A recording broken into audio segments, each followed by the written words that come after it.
sono Silvio, qua c'è mio figlio Manuel. Io sono in azienda ormai da più di 30 anni.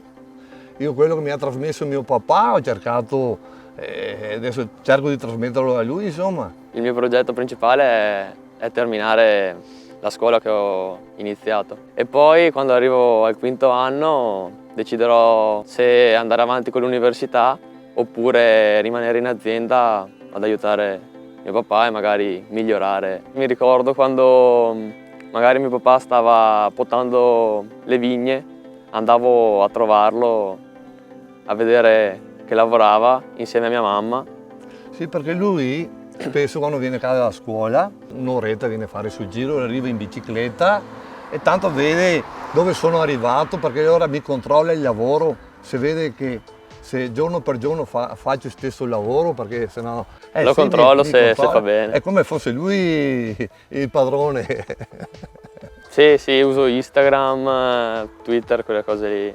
Sui social pubblico magari le serate con gli amici, ma ogni tanto pubblico anche magari quando mi trovo qua in campagna delle foto. Ad esempio ieri stavamo cimando e allora era seduto lì di fianco e faceva qualche ripresa e poi la mette su Instagram.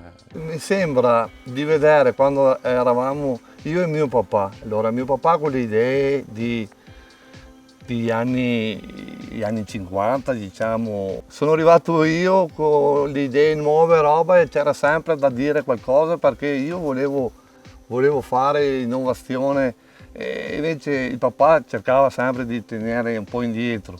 E adesso sì, adesso è un po' un cambio generazionale, adesso mi sembra di essere il mio papà. Ben venga la gioventù, insomma, e le tecnologie nuove, insomma, penso, perché insomma bisogna andare avanti su quelle cose lì, insomma, poco da fare.